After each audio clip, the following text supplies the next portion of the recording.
Thank you very much, Dr. Sullivan. I'm thrilled to be here today to moderate this panel with a group of young men who are having such a massive impact on the local technology and innovation ecosystem, as well as increasingly globally. So I welcome the panel up to the stage. We'll get going. Mike Kirkup, Eric, who you just met, Stephen Lake, and Michael Litt. I have a number of prepared questions today, but we'll also be taking questions on Twitter. And so I would encourage you, if you're using the hashtag, to submit some questions on Twitter, and we'll try to fit those in as we go along. So we're going to be talking about the innovation economy locally, and how these individuals perceive a lot of things that are going on and things that can be done, things that are not being done. A variety of things around that. And so I'm going to start with a little bit of a softball question for everybody. And that is, what do you, each of you, see as some of the key elements that are required to actually get a startup going? So how about I'll start with you, Stephen? Key elements to get a startup going. So I think that actually, Eric mentioned a number of them very succinctly in his presentation, is that you need people. Number one, the team is so important. So that's talent, that's experience for a number of different disciplines, right, from engineering and product through to marketing and sales, etc. Then you need capital to support that. And so that's, I think on the first point there, team Waterloo is doing amazing things there. We have great graduates out of the university. We have talent in the ecosystem and the community. And then on the financing side and funding, that's somewhere where, as Eric mentioned, it's still quite difficult to do in Canada. We haven't fully developed that kind of ecosystem. So team funding, and then you've got to have great people who are passionate and ambitious and have ideas that they want to go build companies with. Michael. Yeah, I'd go a little more meta, I guess, on that one, and just say I think it's important for people to be incredibly resourceful. Specifically in Canada, where there is kind of a lack of financial support at some stages of the organization and growth, but especially in terms of recruiting, because you have to convince people to join your company early on. If you go way back to the very beginning and when you're just getting started, you're acquiring customers and you're establishing product market fit, you got to put yourself out there and constantly be communicating with people who are going to give you bad news. And that's a tough thing for a lot of people to do, and it's part of a personality that we look for when we hire people into the company, because we want to replicate that culture as we grow the business. Mm-hmm. Mike, as the director of Velocity, you see lots and lots of companies, young entrepreneurs coming through every year. And so in answer to the question, maybe you can give us some context of sort of a broader view. All of those companies, do they experience the same things? Do they need the same things? Yes. I mean, ultimately, some people are able to go through some of the gates faster or skip some of the pieces if they're lucky. Most of the time, if they skip it, they end up having to pay the price a little bit later because they missed it. And that almost always has to do around team. If they try and skip some of the early formation parts of the team, it'll come back to bite them. But I think the other piece that's missing is place. Whether that's Mike's garage, where Eric started, or sneaking into the church lab, or whether you're building physical product, whether you're building software, whether you're building any of these pieces, the reality is that you need a place to do it. And there's just something about a physical kind of draw of space that actually pulls all of these people together, and whether that's living in a residence with a whole bunch of people that have that similar type of mentality, who could end up being your co-founders or who could push back on your ideas or whatever, or all the way down into accelerator and incubator programs where everybody's in there full time, going like crazy. The physical draw of trying to put everybody under one roof has an amazing impact and influence on the ability to shape those gates and make everybody go through them faster. Mm-hmm. Mm-hmm. Do you have anything to add, Eric? Just something that you touched on, which is the idea that people have to be able to push back. And I think in the early stages of a startup, there are a lot of people who push back. There's a lot of people who say no.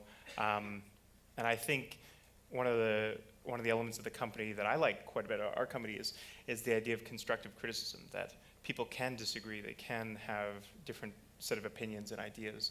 But the best part of this process is when those ideas kind of clash and you get a discussion going, and whether it's people within your company or people outside of your company, that's the time when you can really kind of like drill down and get to some new ideas. Absolutely. Just to touch on the comment Eric made during his keynote about coming to visit me a few years ago, I remember that meeting very, very well. And to the topic of things that startup companies need by way of support and funding in particular, that's actually a comment I made to lots of young entrepreneurs starting out. And it always thrills me when I actually get feedback that somebody listened to that piece of advice.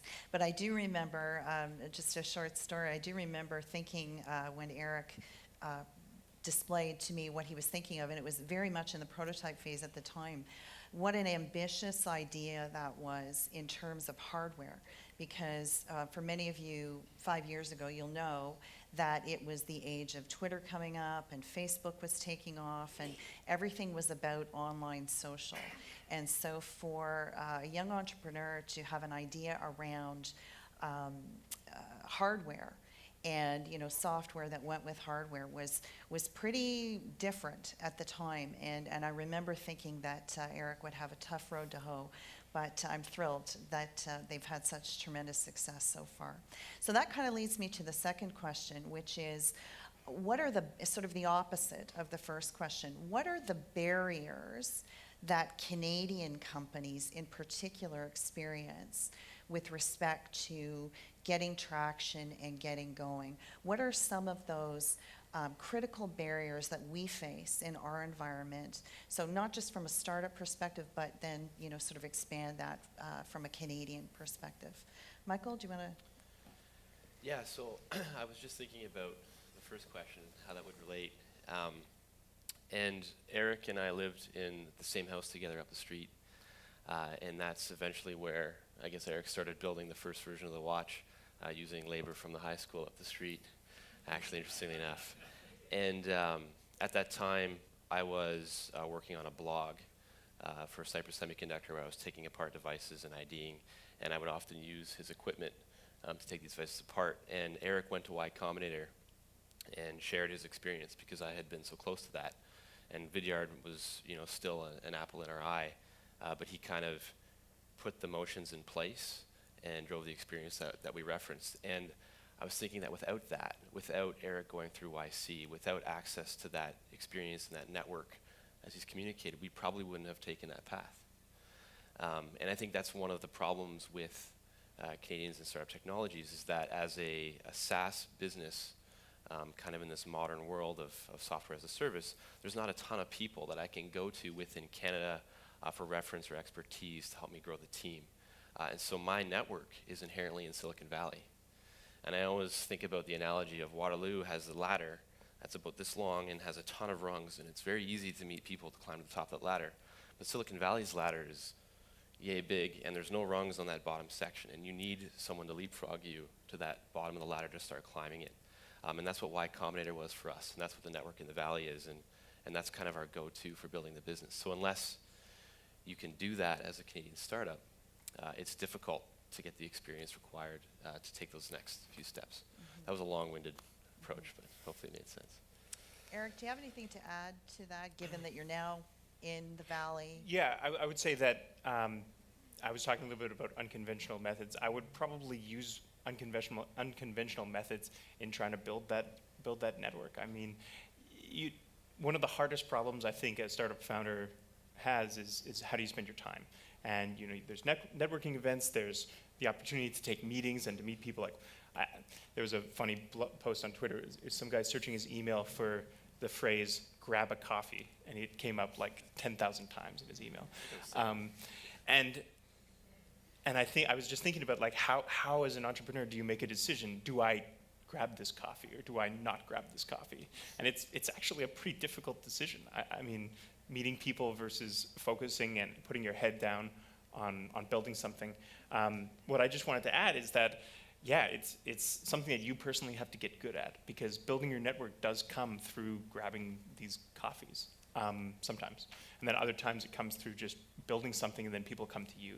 And so it's kind of like that product market fit thing. It's up to each and every person, but you do have to give yourself a chance to become good at it. Mike, again, in the context of the velocity companies, what are the key barriers you're seeing across that population? Are there consistencies? I think it's two sides, and you know, I'll probably get a little bit of hate for this, but part of it is that our founders are Canadian and all the great things that embodies, which typically means that they like to ask for permission instead of seeking forgiveness afterwards. Which is not startup mentality, right? I had this argument with a founder yesterday who wants to go stand in front of a nutrition store because they want to collect feedback from customers going in and out of the nutrition store. And they were waiting a week and a half because they were waiting to get feedback from the store owner about whether they could get permission to stand out in front of their store. I'm like, are you kidding me? You could have got all the feedback already. What are you wasting your time on? Oh, I just want to make sure it was okay. No, just do it, right? They'll yell at you if it's not okay. And I think it's the same on the other side, is that Canadians as a population tend to be more risk averse, tend to be more nice. And so a lot of time when we're coaching people, when they go and ask for feedback, the worst possible answer they can get is, that's a great idea. Because it tells them nothing, right? Other than if they're naive, that they've got something and they should go off and keep building it. But the reality is that it might be a great idea in what context, right? That, oh, you're working on something, good for you, or it's a great idea for my aunt, it's not my problem. And you know, all of these things that you get down this rat hole where it ends up that you're not actually solving a problem that person has. And getting people to a point where they're getting, you know, the pushback, the real feedback, you know, to be able to build their company, and then, you know, with that, people, ultimately customers, saying, absolutely, we're willing to bet on you. We know that you're 3 months into this thing, and we don't know if you're going to be here 3 months from now, but this is a big enough problem for us that we want to solve it. And a lot of our companies tend to find those customers in the States who tend to be more aggressive about trying to build a competitive advantage than they do in Canada. It's shifting, but if there wasn't easy access to an American market, I think it would be that much harder for our companies to build businesses. Mm-hmm. And Stephen, you've had success very, very quickly as a young Canadian company that has managed to get global exposure really, really rapidly. Did you experience any barriers early on that you know, you look back on and think they really hampered us? You know what? No. I mean, like, I think we were actually extremely fortunate to have been here. We had an amazing ecosystem. We had Velocity and all the companies there. We had, you know, Vidyard and Mike, like, literally sitting 25 feet from our desks and having been, like, you know, 2 steps ahead of us and raised real money and having great advice and encouraging us to apply to Y Combinator. So I think if anything, it was an advantage being here and having kind of this community supporting us. There's always kind of structural, like, problems in terms of you're scaling a company and selling internationally and how do you deal with those. But you know, those we would have faced anywhere.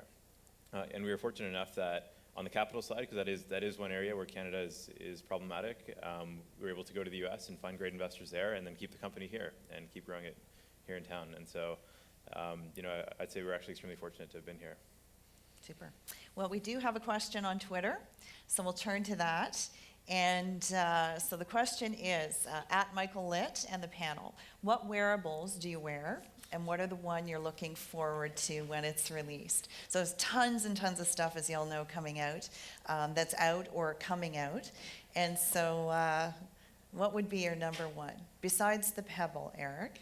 We're looking forward to Mayo. Mayo's going to be coming out pretty soon. I'm looking forward to getting some superpowers on my arm. There's a couple interesting ones. There's one called, I can't actually remember what they're called. It's a credit card that can hold other credit cards inside a coin. I'm looking forward to that coming out. What about you guys? So I wear a Fitbit on my left wrist and a Pebble on my right. So I'm always vibrating. The Fitbit is actually because I'm trying to lose the startup muscle, so to speak. And PG told me that if you want to change something, the best thing to do is to start measuring it. And so Fitbit measures my number of steps in a day, reminds me to be active, I track my water consumption, and I have the Wi-Fi connected area scale at home that tracks my weight, which is often quite discouraging. Then obviously Pebble to stay connected. But I do find that the Pebble can be very distracting to people. Yeah. Because if I'm checking it during a meeting or something, I think I'm looking at the time. And We had something come up yesterday with a speaker getting a lot of tweets during a talk. yeah, mine's off right now, I guess. Anyways. Mike, what about you? Yeah, I'm an avid Pebble wearer as well. I missed a phone call since I got my Pebble, which is nice, and I'm a Fitbit guy too. So the only other one that I'm interested in is there's my wife is a physio, and so she's always on me for bad posture. And there's a new wearable coming out that'll be able to actually make sure you have good posture because it sits on your chest and then make sure that it's so.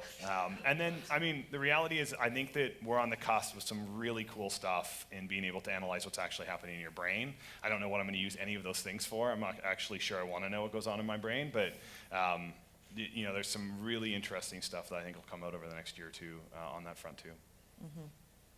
What about you, Stephen? So fortunate enough that as a founder of a company that builds a wearable device, we get to play with all the coolest things that are out there. And so we've got everything from, we've got a Pebble, which I love, and the Fitbit, you know, right through to devices that may not be so mainstream right now. So we have like Google Glass in the office that we play with and all the other competing smart glass products out there. I think if you were to wear actually all of the devices we have sitting in kind of our demo table at once, you'd be like some kind of real like Iron Man looking thing. And then, of course, out, you know, doing sports and exercising, products like heart rate monitors and Garmin GPS watch I can't live without and use every day. And so there's probably 5-6 devices, depending on what I'm doing, that I'm using at any given time. And of course, Super. Maya when it comes out. Yes, I had this vision, as you said, of, you know, we've got body armor on at some point. We have another question on the monitor. Is there a place in the tech industry for non-engineers, and is it as prominent? So you all obviously interact with a lot of engineering students, but I know at Velocity, Mike, there are also a good number of non-engineers. So what's your perspective on that? Yeah, I think that there's definitely a place. You know, sales and marketing, the creative side, the design, all of these are very, very important. We're finding that sales and marketing, especially of technical products, is being influenced again by engineers, right? The ability to be able to really, truly kind of, you know, comprehend and understand and be able to sell to the audience. But so much of the creative and the marketing and the design side plays such a critical role in the company. And you can tell the difference between a team who has that and who doesn't. It really starts to become much more of a stark contrast. And to me, you know, you're going to get stronger and stronger teams of being able to mix those things together. You're nodding your head, Stephen. Do you have something to add? Yeah, just agreeing entirely with the design side of things. When we look at engineering as like a subset of design as we view it, and we actually are just in the process now of starting kind of a second phase of this building that we built as our office last year, and we're now finishing off like our second floor of that. And one of the things we're building in there is a really cool industrial design studio, because we put a big focus early on having our product designers and graphic designers and design team in-house, and very little of that team is actually an engineering background. They're from different creative backgrounds and so on, and that's kind of a key part of, as we build a product, actually thinking about how people will use it, what the product looks like, what it feels like, what the user experience is. And I think that's just as important, and also how we market it, how we sell it to people and describe it, is just as important as the actual engineering and coding and technical design. Eric and Mike, what would be the split in your companies between non-engineers versus engineering talent? Probably around a quarter to 30% are non-engineers. But I would just raise the idea that, I mean, the question was about kind of playing a role in tech, and I think that as founders of tech companies, kind of have to start at the beginning. And I think the question could also be asked, you know, can non-engineers start tech companies? And I think the answer is increasingly yes, that there are just so many different ways that you can hack out a product and get something to a state where people can try it and use it and give you feedback, that you shouldn't preclude yourself from starting a tech company just because you didn't study programming in school. I didn't study, I mean, I was a terrible programmer in school, but the idea that anyone can kind of now build a website, get some feedback, build a web app, connect things together, use APIs and link them together in some creative way should be like a call to action for people who don't know how to code to start building tech companies as well. Mm-hmm, mm-hmm. Yeah, so I would just counter that and maybe playing devil's advocate in that it's really difficult to teach the way an engineer thinks. And there's a reason why, in the 5 years you spent undergrad at University of Waterloo, you don't actually learn anything you apply in what we do today, but you learn how to problem solve and think. And so about 50% of our businesses are functioning web engineers, but of the business and marketing roles and even finance roles, we've hired primarily engineers in those roles with business acumen or backgrounds in finance or marketing. Our CMO is a systems design grad. And so we like the way they think, and it's easy for us to communicate with them, but they have different skill sets. Now, that said, I do believe we're in a creator economy, and it's much easier to build technologies today than ever before. My mom farts around on Codecademy for fun, just to kind of try to figure out what we do. And so she's currently building a website, which is pretty exciting, and she's 65-year-old, no post-secondary education whatsoever, and that's very exciting. So maybe she'll build the next Facebook. I hope. My inheritance. Well, and I can say, as a non-technical person, it's never stopped me from doing anything. So yeah, absolutely. So all of you have had experience in the Valley in a variety of ways, and I'm wondering what your view is on how do we here build the same kind of corridor, technology corridor, that exists in Silicon Valley in terms of impact and reputation. What would be your advice around what we need to do here to achieve that as the ultimate goal? Eric? It's an interesting question. I guess it starts from the presumption that you have to kind of mimic Silicon Valley. I think that speaking from just listening to the politics that go on in Silicon Valley and the discussions that happen, I think Silicon Valley goes to a pretty large amount of trouble to try not to be like Silicon Valley. There's people creating taxes on startups. It's the opposite of what you think of an innovative economy would be like. So I feel like that's an interesting thing. Is there something there? Is there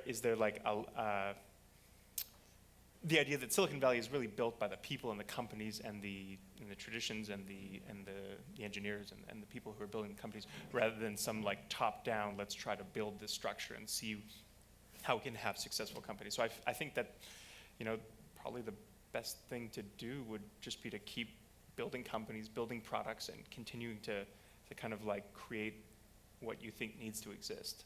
I think that, there's definitely a lot of support structure that comes along with that, but I think that comes. I think that if someone had mandated that we needed a velocity style program 10 years ago, it probably wouldn't have been successful, whereas it was built from the ground up just by a couple committed individuals at the university who fought to get funding and worked really hard to get the first 80 students into the building. That it just has to be that grassroots built from the bottom. If you try to kind of predict too much and implement too much of structure around it, I generally think that that's harder to do than just that organic side of things. Though the train idea sounds like an amazing idea. Absolutely. Mike? I was going to say, if you look at the composition of this panel, I was influenced to go to Y Combinator by Eric, and Stephen in some part by our experience. And so that's created this kind of chain reaction ecosystem where we've all gone out and done similar things. And I mentioned it earlier, but I think what Canada inherently lacks is that whole Fairchild Semiconductor story of a lot of wealth was generated and people went back into the community and found technologies and startups that they wanted to invest in for profit. They wanted to make money and they saw opportunities. And my question is, where's all the RIM and BlackBerry money for these private startups? I didn't get any. I don't know if either of you guys did, but it should have come. I mean, we were the next generation of startups. And I think it was spent wisely, and obviously this building is part of that story, but it would be nice if it came back into the startup community, along with the advisory and the mentorship and leadership. And so we're doing it ourselves, and we're kind of the next generation. And so hopefully 15, 20 years from now, we're much more like Silicon Valley in that way. Yeah, and that's kind of the basis of the foundation that I think we all want to build. So.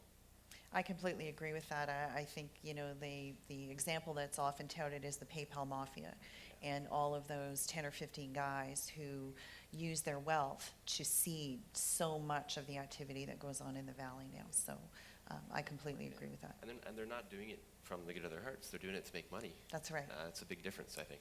Yeah, absolutely. Well, we're going to turn to another online question, which I think caused the panel to chuckle when they read it. What's the startup lifestyle like with your social life, staying good-looking, exercising, and all of that? Who wants to take that question? Mike's going to have to answer that one. I know it was targeted at the beards up here. I don't know. Staying good looking. That's genetics, I think. I thank my mom and my dad for that one. But social life definitely suffers. I've definitely been through a few personal relationships. And last year, actually my dad passed away. Incredibly difficult thing to go through when you're starting and running a company. And so my social life and my health inherently suffered significantly. Still trying to recover from that. Definitely takes a back seat. And things like the Fitbit are definitely helping me get up to speed there, because it is very, very important.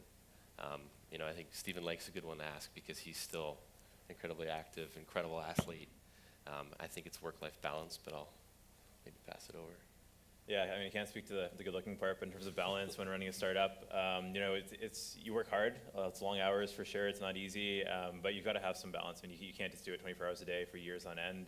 So both the two other co-founders of Thalmic and myself, we all have different sports we go to. We're all triathletes and compete. My co-founder Aaron is doing an Ironman this year, and he's out training every day. He runs like 60, 70 miles a week and all that. And so, having something you can go to and not think about the stress and the work and the fact that 100 things are going right, 100 things are going wrong today and all that, and just kind of clear your head and have fun for a bit, has been really important for us to remain kind of focused and all that. I'm fortunate enough that my girlfriend has got her own startup as well, and so she's got the same lifestyle. She's probably just as or more busy than I am, and so that works out really well. But I could definitely see that the pressures there as well. Weekends are really important. I feel like there's a lot of value in having a day or two where you can kick back, go for a hike, run around, maybe do a little bit of work, but really just like not be on your game, for the entire weekend. I think that's a really important part of my lifestyle. And I know, Mike, it doesn't stop on the weekends for you. You're involved, it seems like 24/7 with the companies that are in the program. So what would your advice be? Yeah, I think it's a long game, right? I think that's what a lot of people, especially in the very early stages, there's this perpetual feeling of, as soon as we solve this problem, our life will be so much better. And then once you get through this, you realize that you just created 10 times more problems by getting to that stage, and it just keeps getting kind of worse and worse. And then that's part of the fun. That's part of the game, right? And we've seen probably more so in the residents, because people leading different lives, right? They've got an academic life. They're usually in school full time, and they're trying to build a startup on the side. So we lean heavily on the residents' staff for mental health issues, and it's a problem, right? It's a major issue within the startup community that some people are now starting to really talk about, but you definitely have to work on that work-life balance, and exercise is an extremely important part of that. Mm-hmm. So if all of you look back on your entrepreneurial journey to date, and you could go back and change one or two critical things that you think would have changed the game for you. Obviously you've been very successful, but if you could go back and change something, what would that be? Who'd like to take that one first? I've got a pretty good example. It actually relates to money. Money's good and sometimes dangerous. We raised a fairly decent angel round of $375,000 after going through YC, and promptly used the money to buy inventory of our product that we would hope to sell. And everything takes twice as long and becomes twice as expensive as you expect. And 6 months after we'd raised money, we had built a whole whack of inventory, and we're at the point where we were starting to sell it, and we just weren't able to. We had a list of people that we wanted to sell it to, and maybe only 50 to 60% of them converted rather than what we had expected. And we had inventory problems, and it very nearly killed the company. And I think think back to that moment when I placed the purchase order, and I was just like, no, just order a little bit less, or at least be more wary about ordering inventory. Very hardware related problem. Michael, do you have anything you look back on and think you would have done differently? Yeah, I was just thinking about that. I always say rocket ships don't have rearview mirrors, so I try not to look back too much. But obviously the university education here was absolutely vital to what I'm doing today. And I almost didn't go into systems. I almost went to the university, in Toronto, which would have been a bad decision in retrospect. YC was an incredible experience, put us in front of a ton of amazing investors. We've made hiring mistakes for sure, but we're quick to, we have a term for that, which is terrible. We call it cultural cancer. People who just don't fit in, create rifts in the organization, maybe introduce some politics. They don't last very long.